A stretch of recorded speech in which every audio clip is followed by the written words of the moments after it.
Previously on Ballz. There. Hello, big man. Hey, Scotty. All right, and you, man. Where's your big booming voice gone? Get closer to that mic. Yeah. There we go. There you go. First of all, Kathy, just hold off on the Nespresso machine for now. Yeah. We might negotiate right away.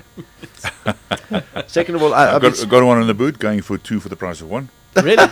Just because Johnny and you are mates. Oh, thank you. no. And I'll stand by you, Kobus. No, seriously, we had one of these massive ones, and food serve, thanks a lot to them, but really, this is something that would could actually feed an entire airport. Now, this is one that you could have put in your Vision coffee shops. Yeah, but you see, Darren doesn't drink coffee. I love coffee. He consumes it. Yeah, no, I do. I love it. But this was one of those industrial ones we actually need a water pipe connected to the machine, and we don't have that. You know what I think is really cool? And I think that is one of the best things I've ever tasted ever. And obviously spending a lot of time at clinics and Santon Clinic. That milk tart crusher of yours. That is one of yours, right? I can't believe it, you saying that. Why? Darren Scott loving anything with the word milk tart. No, milk tart crusher. They are unbelievable. You've got to taste them. And they're very healthy for you as I well. must say, for Englishmen, you've shown a lot of balls to say that. That is a Vision product, right? Excuse the punt, yes. Okay, good. I love them. That's all I used to have. They get brain freeze. I don't care. How's the little guy? How's the little guy? No, he was all right. He was actually here a little early on today. That's great. Interrupting Sasha's show. He just had a little session in the clinic, and he's on his way home right now. Cool. So he's getting there. A little way to go, but he's getting there. Nice to see you again. How's things going? Well, my buddy, yeah, busy with the rugby. The Englishmen, the Pommies are here, and since the Anglo-Boer War, it's been an issue for us, you know. It has been, and it's time we resolve this now, once and for all, and bury it, if you know what I'm trying to say. You know what I didn't realize, which we only found out last week when we were building up to the game, is that they have not beaten us since 2000. Hard to believe, eh? That's wonderful. What is that dreadful day in Twickenham that they sort of... yeah. I could not believe we have not lost to these guys in because they always make out to be like they always world champions, world number one. If they're not champions, they should be. But we haven't lost to them since 2000. So even when they were world champions, we hadn't lost to them. It's a good call, I think. Look, I mean, it was a great start for Heineken Meyer. It was too close for comfort, I would say. But let's say that everything is settled down. Sorry, and at Ellis Park or Coca-Cola Park. It's always been a great side, or a great field rather, for the Springboks. You know, always favoured South Africa. Good memories from there, and let's hope that they can change gears and really get a good game going this Saturday. I reckon we'll win by 20 points. I think, as someone said, and I don't know who it was afterwards, said we can only, it might have been Dan, I'm not sure, we can only get better because that side's only really, I mean, they are all match fit. They've been playing Super Rugby, so no one must come with this crap, they're rusty, whatever. They are all match fit. Bikini weather has arrived, by the way. We don't just do weather here.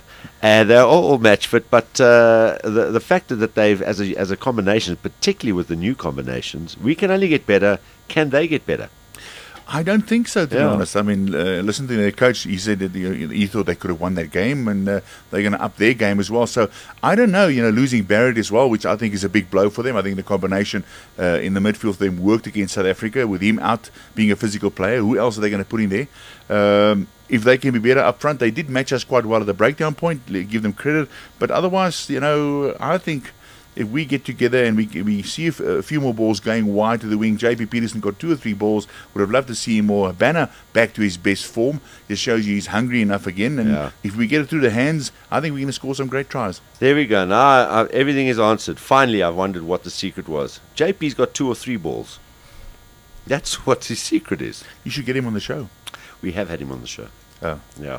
We actually did the show. He's got more than 2, so you can bring him back.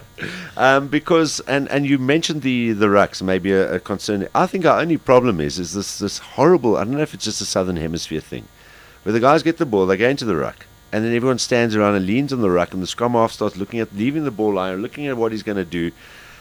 It just opens itself up for counter rucking, which obviously they've done their homework. They did it to us in the first half. Why don't they just stop doing that? There was a lot of criticism on Hoogaard, you know, taking too long, doing a little line at the back and then waiting for that up and under.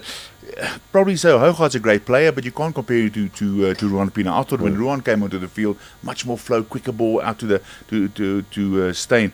Let's hope that they can sort of, you know, get more balls wide. I felt that we kicked away too much possession. Nothing more powerful than great tactical kicking, but too many kicks, Scotty, I think, went downfield, just into open field to Neverland. So I don't know what the idea was. So you would start with Ruan as opposed to, because Hoki's one of those players. It's like I feel with Lambie. You got to have him in the side somewhere because he's one of those players that can bring you a magic moment that could turn a game. You're right. He's so talented, and maybe he's a super impact player. Maybe that's the kind of guy that you want. Look, whenever he played for the Bulls on the wing, on the scrum off, he made a difference. When he comes on, he has got that impact. So I just think maybe the experience there for Ruan. He had a great season in Europe. He's one of the players of the tournament. Maybe just give him a run at scrum off and see how he combines with Steyn. Because Heineke and when he was last involved with the Springbok side, we were saying yesterday was the big time when everyone was talking impact player for the first time properly, when Bob was coming off the bench, Andrew Aitken, I think it was. We had all those impact players that were coming on specially for that reason.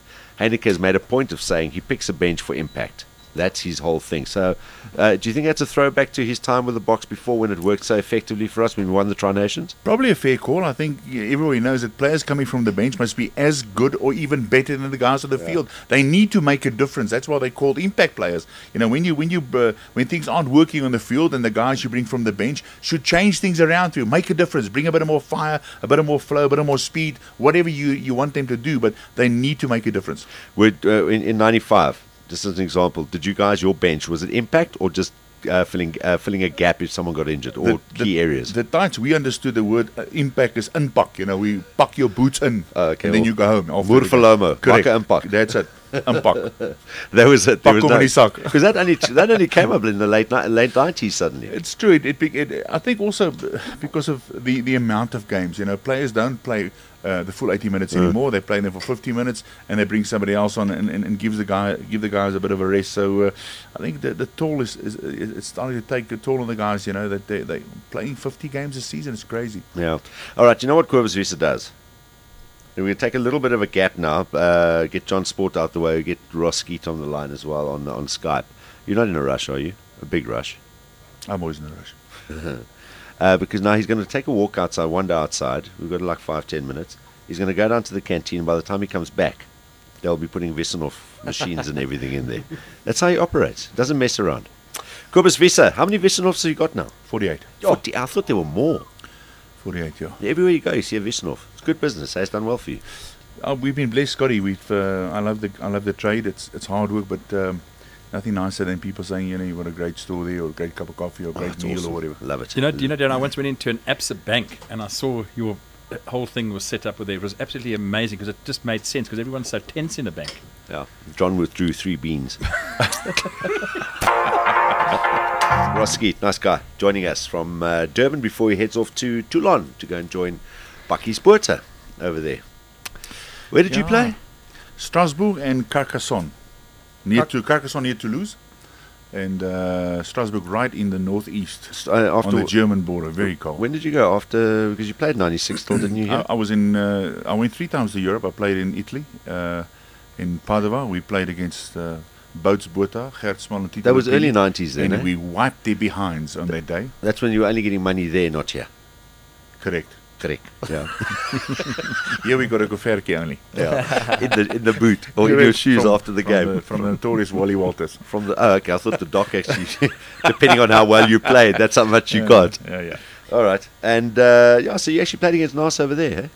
Played against him. David Campisi, myself and David Knox played for Padova, and Gert Smal, Tito and Nas were playing for Rovigo. Oh, those are the days. Good times, great times. And I remember, and I heard the story that in those days, it might have been a little bit earlier when Nas and Rob Lowe were going overseas. They would play a Currie Cup game on a Saturday. They'd fly after the game Saturday night without telling anybody, go and play a game in Italy on a Sunday, fly back Sunday night, get back in time on Monday morning and go to practice. No one knew they'd even been over there. That is ridiculous. Yeah. Yeah, but Nas, being a non-contact player, his body could take that, playing 3 games in a row. Hey, listen, boss, it's nice to catch up with you. Thanks for popping in, man. You're welcome, buddy. Thanks for having me. Do you still see much of Tux? Unfortunately, yeah, for my sins. Is it? Because you guys are like thick as thieves, you two. Yeah. Unfortunately for you. Yeah, correct. Tux, please, if you see Tux again, he's got to add more to his tweets. Like, goeienaand. Yeah. Lekker slaap. Sien It's uit like na die go Bokke. Ja, Go sien uit na Bokke. die braai. Yeah, but you must understand, in the front row, they never teach them 4 or more words after each other. They can't handle it. Oh, goodness. Kobus Wiese, thanks for popping in, boss. All the best. Good luck with Wessenhof. We look forward to seeing one of those machines arriving here soon. We're going to hold off on that Nespresso until Scotty, for a week or so.